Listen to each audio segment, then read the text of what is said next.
로마서 9장 19절에서 24절의 말씀입니다.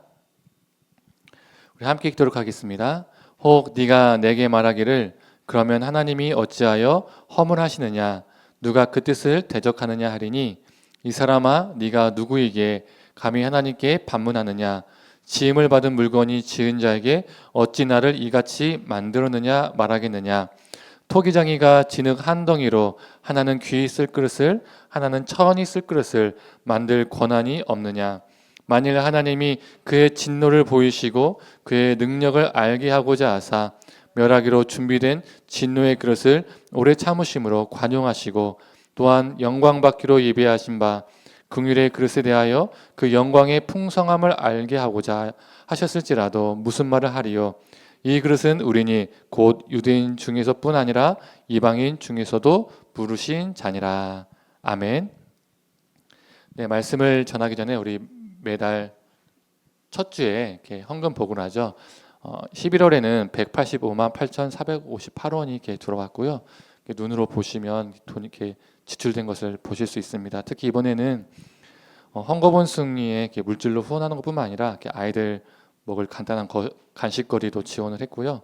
또 아동 보호 전문기관, 그 학대 아동 이렇게 보호하는 기관이죠. 그래서 고생하시는 선생님들에게도 이렇게 간식을 지원했습니다. 그래서 총 지출은 185만 8,200원이고요. 나머지 258원 예비비로 넘겼습니다. 네, 헌금 보고는 마치도록 하고요. 말씀을 전하도록 하겠습니다. 우리가 책을 읽을 때 정말 중요한 것 중에 하나가 바로 문해력입니다. 문해력이란 단순히 글자를 읽는 능력이 아니라 그 글을 읽고 이해하는 능력을 말하죠. 문맥과 배경을 고려하면서 읽어 내려가는 겁니다. 그렇게 읽어 내려가야만이 실제 그 글이 말하고자 하는 내용을 제대로 파악할 수가 있죠. 그런데 우리의 문해력이 현저히 떨어질 때가 있습니다. 그때가 언제일까요? 바로 성경을 읽을 때입니다.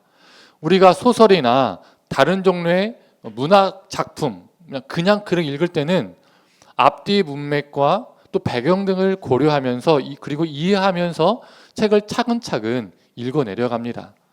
대부분 우리는 그 글의 흐름을 놓치지 않고 잘 따라가죠. 우리가 일반 글들을 읽을 때는 문해력이 나쁘지가 않아요. 그런데 성경만 읽으면 우리의 문해력이 떨어지는 경우가 많이 있습니다. 앞뒤 문맥을 따지지 않고 그냥 읽는 경우가 참 많이 있어요. 이 본문이 어떠한 흐름 속에서 무엇을 말하는지 파악하지 않습니다. 대신에 내 눈에 딱 들어오는 몇 구절만, 내 마음에 딱 들어오는 몇 구절만 골라서 그 내용을 자의적으로 해석하는 경우가 많이 있죠. 그러면 어떤 일이 일어납니까? 성경의 저자가 말하고자 하는 본 뜻과 전혀 다른 뜻으로 해석되는 경우가 생깁니다. 성경의 본래 뜻이 아닌 내가 원하는 방향으로, 내가 듣고 싶은 방향으로 성경을 해석하게 되는 거죠.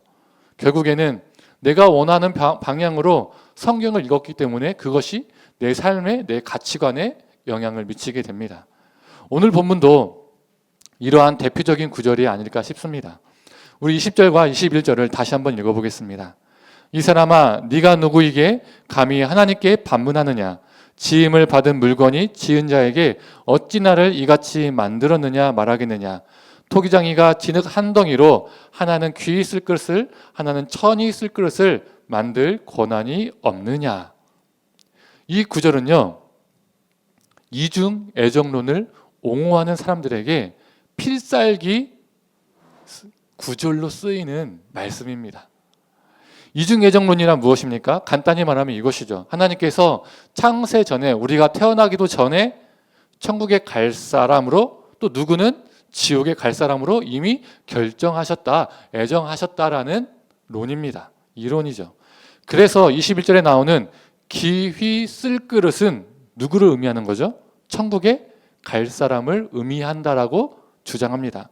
그렇다면 천이 쓸 그릇은 누구를 의미하는 겁니까? 지옥에 갈 사람을 의미한다고 하죠. 즉 하나님께서 천국에 갈 사람과 지옥에 갈 사람을 이미 예정하셨다는 겁니다. 하나님은 인간을 만드신 토기장이시기 때문에 그런 권한이 있다는 거죠. 그러하기에 누구도 감히 하나님께 반문을 할 수 없다. 어느 누구도 하나님께 토를 달 수 없다라고 이 본문을 해석하고 적용하고 주장합니다. 500년 전 이중애정론을 주장했던 사람은 우리가 너무나 잘 알고 있는 종교개혁자 칼빈입니다. 칼빈은 장로교를 만든 사람이기도 하죠. 그래서 장로교인들 중에서는 이렇게 주장하는 사람들이 있습니다. 장로교의 창시자 칼빈이기 때문에, 우리는 칼빈의 신학 아래 세워진 교단이기 때문에 이 칼빈의 이중애정론을 믿어야 한다. 안 믿으려면 장로교 말고 다른 교단으로 가라. 장로교에 있으려면 이 이중애정론을 믿어야 한다라고 주장을 하는 사람도 있습니다. 그리고 그 주장을 펼치면서 바로 앞에 읽었던 로마서 9장 20절에서 22절의 말씀을 필살기 근거, 필살기 구절로 사용합니다. 봐라, 성경에서도 귀 있을 그릇과 천 있을 그릇을 만든 권한은 하나님께 있다고 하지 않느냐. 그리고 토 달지 말라고 하지 않느냐. 천국 갈 자, 지옥 갈 자 하나님이 이미 애정해 놓은 것이니 이것뿐만 아니라 하나님께서 너의 인생의 모든 것을 다 예정해 놓으셨으니 그게 불만이 있을지라도 토 달지 말아라 라고 이렇게 주장을 합니다. 그런데요, 성도님들, 오늘 설교에서는 그들의 주장에 토를 한번 달고자 합니다. 성도님들, 우리가 몇 년도에 어떤 초등학교에 들어가고 몇 년도에 어떤 중학교, 어떤 고등학교, 어떤 대학교에 들어가고 또 몇 년도에 어떤 직장을 갖고 또 몇 년도에 어떤 사람을 만나 결혼하고 또 몇 년도에 몇 명의 자녀를 낳고 또 어떤 교회를 선택해서 신앙생활을 하고 또 몇 년도에 어떤 좋은 일이 생기고 또 어떤 몇 년도에 나에게 안 좋은 일, 또 질병 같은 것이 생기고 이렇게 하나님께서 다 결정하고 예정해 놓으셨다. 우리 평생의 모든 것을 어떻게 될 것인지 하나님이 예정해 놓으셨다라고 하면 우리는 뭐와 같습니까? 프로그램대로 움직이는 기계와 같은 겁니다. 로봇과 같은 거죠. 이미 프로그램화 되어 있잖아요. 그렇다면 우리에게는요, 자유의지가 없다는 의미입니다. 우리 하나님께서 우리에게 자유의지를 주었다라고 우리는 말을 하죠. 그리고 믿고 있습니다. 자유의지란 무엇입니까? 하나님이 우리 인간에게 매 순간 선택할 수 있는 권한을 주셨다는 것이죠. 우리가 선을 선택할 수도 있고 또 우리가 하나님을 선택할 수도 있지만 반대로 자유의지를 가지고 악을 선택할 수도 있고 헛된 신을 선택할 수도 있습니다. 한국 학부모님 중에서 자녀 교육과 미래에 아주 적극적인, 좋게 말하면 적극적인, 나쁘게 말하면 극성적인 분들이 있잖아요. 자기 자녀가 어떤 초중고에 들어갈지, 어떤 대학교에 들어갈지 이미 다 짜놓은 분들이 있습니다. 그 아이의 인생은 이미 부모에 의해서 정해졌어요. 오늘말로 하면 예정되어 있습니다. 그렇게 살도록 그렇게 부모가 다 짜놓은 거예요. 그렇게 몰아갑니다. 그러면 그 자녀에게 자유의지가 있습니까? 자기에게 선택할 권한이 있습니까? 없죠. 부모가 하라는 대로 토달지 말고 그들은 살아야 합니다. 정말 그렇게 살아가는 아이들이 있잖아요. 이처럼 이미 다 정해진 대로, 이미 다 짜여진 대로 우리가 살아간다는 것은 실제로는 우리에게 자유의지가 없다는 말과 같다는 겁니다. 그래서 우리가 이중애정론을 절대적 진리로 본다면, 그리고 오늘 본문을 이중애정론의 근거 구절로 본다면 성경 인물 중에서 가장 억울한 사람 중에 한 사람은 누구일까요? 가장 억울한 사람 중에 한 사람, 바로 가룟 유다입니다. 오늘 본문에 근거하면 그는 태어나기도 전부터 이미 예수님을 배반할 자로 예정된 겁니다. 그래서 지옥에 갈 자로 예정된 사람입니다. 자기는 자기 의지와 상관없이 그렇게 예정되어서, 그렇게 프로그램화 되어서 그렇게 태어났고 그렇게 산 것뿐인데 지옥에 간다면 억울하지 않을까요? 만약 하나님께서 유다로 하여금 예수님을 배반하도록 예정하셨다면 그가 예수님을 배반한 게 오히려 하나님께 순종한 것이 됩니다. 그렇지 않습니까? 그는 하나님의 예정대로 행한 것이니까 하나님의 뜻에 순종한 사람이 됩니다.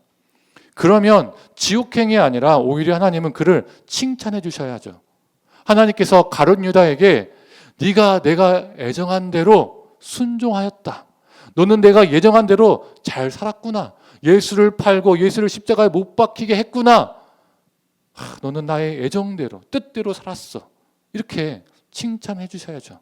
그렇지 않습니까? 만약에 가룟 유다가 예수님을 배반하지 않았다라고 생각해 보세요. 예수님을 팔지 않았다라고 생각해 보세요. 이중예정론에 근거하면 그는 하나님의 예정대로 살지 않은 것이 됩니다. 그는 하나님의 예정에 어긋난 삶을 산 것이죠. 즉 그가 예수님을 배반하도록 예정되어 있었다면 배반한 것은 순종하는 것이 되는 것이고 배반하지 않은 것은 불순종하는 게 되는 것이죠. 성도님들, 우리 인생을 한번 생각해 보세요. 어떤 사람은 이미 천국 갈 자로 내정되어 있다라고 생각해 보세요. 반면에 어떤 사람은 이미 태어나기 전부터 지옥에 갈 자로 예정되어 있다라고 생각해 보세요. 이 땅에서 매우 추악하게 살고 많은 이들에게 아픔과 상처를 주면서 살았어요. 욕망대로 막 살았어요. 그런데 이 사람은 태어나기 전부터 천국 가기로 예정되었던 사람인 거예요. 그러면 그가 죽기 직전이라도 갑자기 할렐루야 아멘 하고 픽 죽으면서 천국에 가는 겁니다. 반대로 이 땅에 살면서 하나님을 정말 많이 사랑하고 하나님의 말씀 앞에 신실하게 살았어요. 이웃에게 사랑과 자비를 베풀면서 살았어요. 정직하게 살았어요. 그런데 이 사람은 태어나기 전부터 지옥 가기로 예정된 사람이었던 거예요. 그러면 이 사람은 갑자기 죽기 직전에 느닷없이 예수님을 욕하고 부인하고 죽고 지옥에 가는 겁니다. 또한 성도님들, 하나님께서 이미 천이 쓸 그릇과 귀히 쓸 그릇을 예정해 놓으신 거라면 우리는요 굳이 전도도 선교도 할 필요가 없습니다. 노방 전도든 관계 전도든 모든 종류의 전도와 모든 선교를요 할 필요가 없어요. 오히려 전도하는 거, 선교하는 거 시간 낭비고요, 돈 낭비입니다. 왜 그렇습니까? 이미 정해져 있으니까. 전도 안 해도 믿을 사람은 천국 갈 사람은 천국 가게 되어 있으니까요. 그렇지 않습니까? 반대로 지옥 갈 사람은 지옥 가게 되어 있으니까 굳이 전도하고 선교할 필요가 무엇이 있습니까? 그리고 하나님이 악하게 살자, 선하게 살자, 천국에 갈자, 지옥에 갈자 미리 예정한 것이라면 이건 하나님의 공의와 맞지 않습니다. 하나님의 사랑과도 맞지 않아요. 왜죠?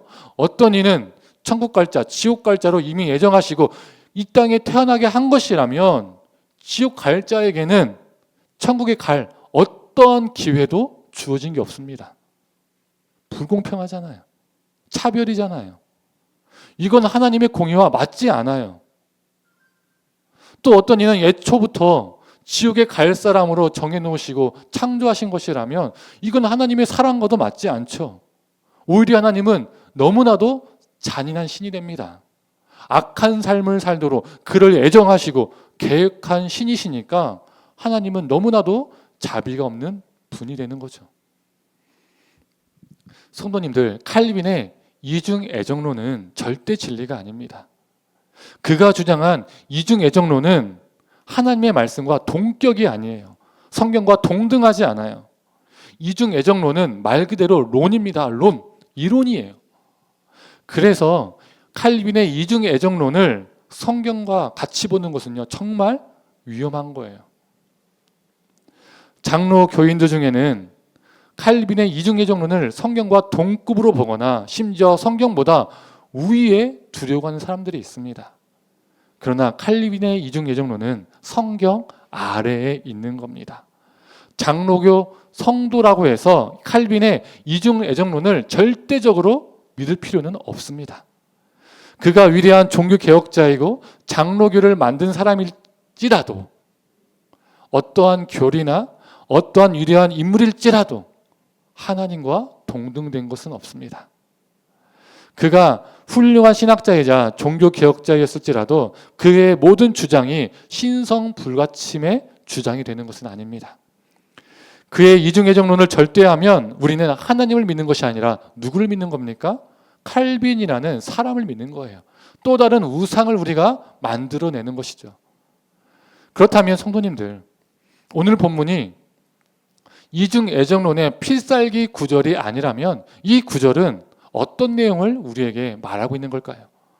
21절에 표현된 천이 쓸 그릇은 다음 절인 22절에 더욱 구체적으로 표현이 되어 있습니다. 함께 읽어볼까요?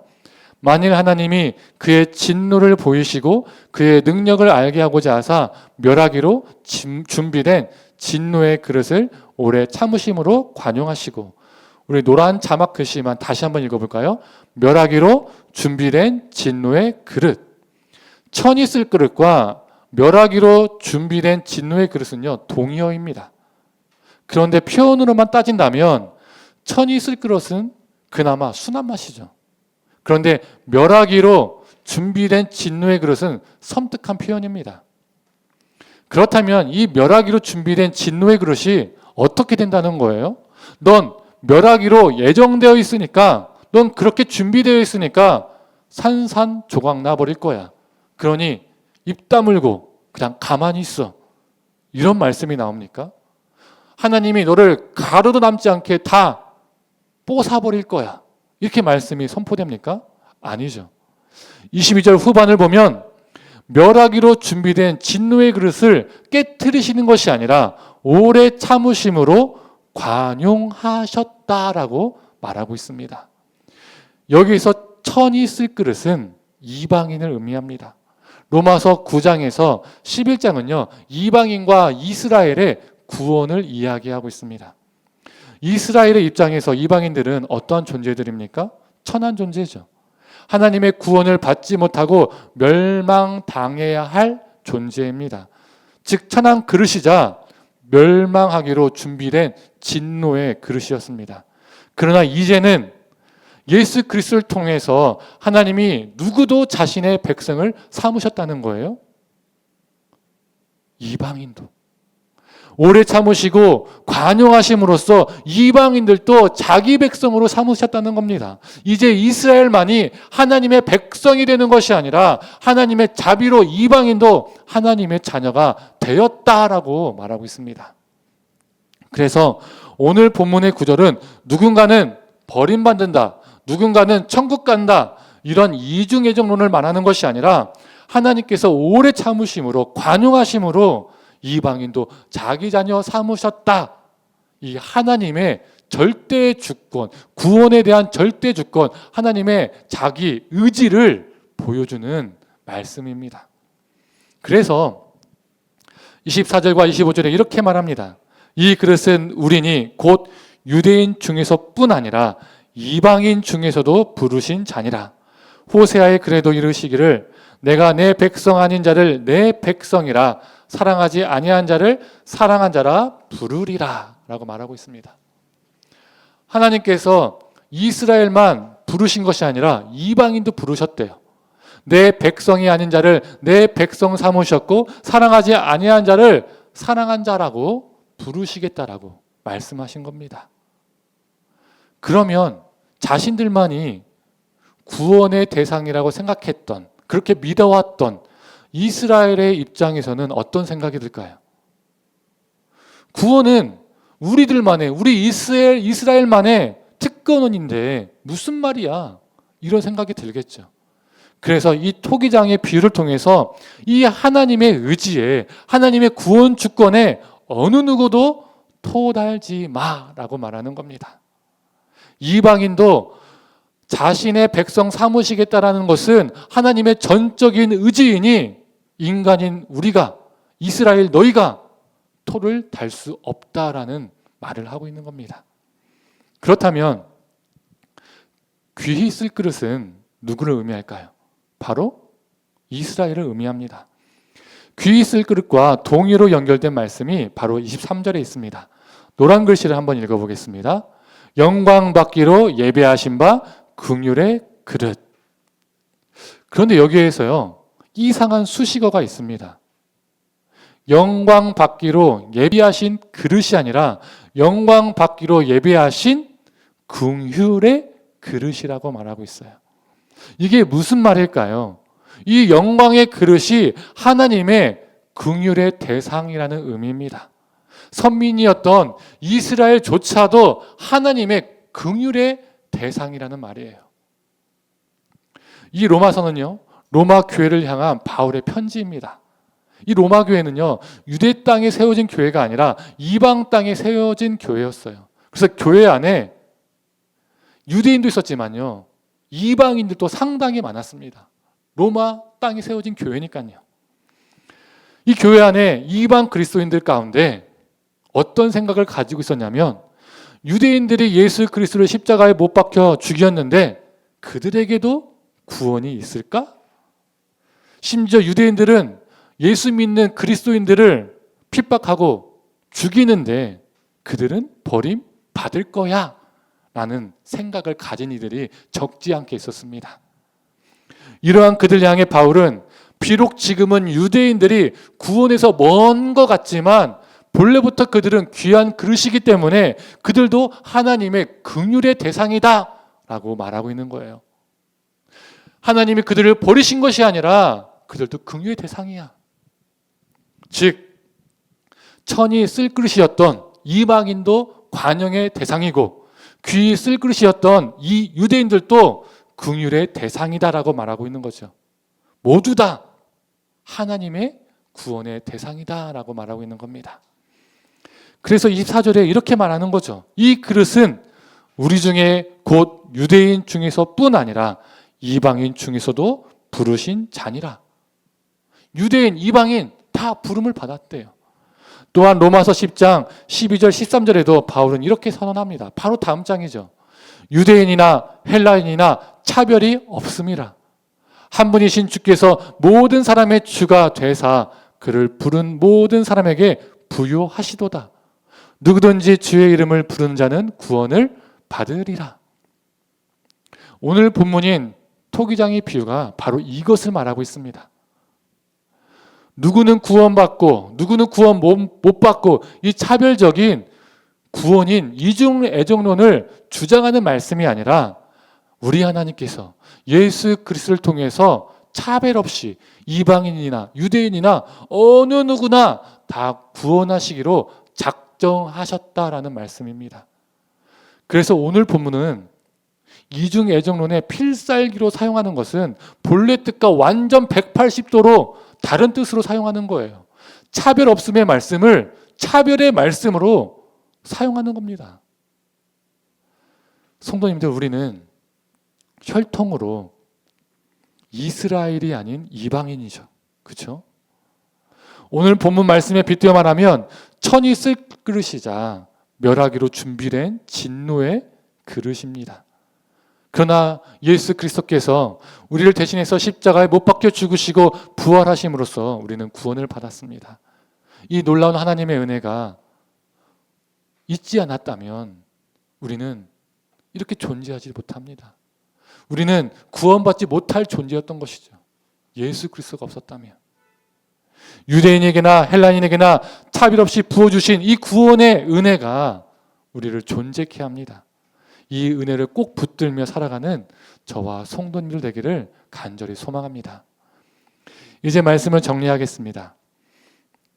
칼빈의 이중 애정론을 문자적으로 절대화하면 우리는 칼빈을 하나님과 동일하게 여기는 것 같습니다. 또한 그의 이론을 절대 진리로 여기는 것과 같습니다. 그러나 왜 그가 이 이중 애정론을 주장했는지를 알아야 합니다. 즉 이중 애정론의 본질을 알아야 합니다. 중세시대 구원은 교황과 사제들의 소유물이었습니다. 그들에 의해서 구원을 받을 수도 있고 그들에 의해서 하나님께 버림받을 수도 있었습니다.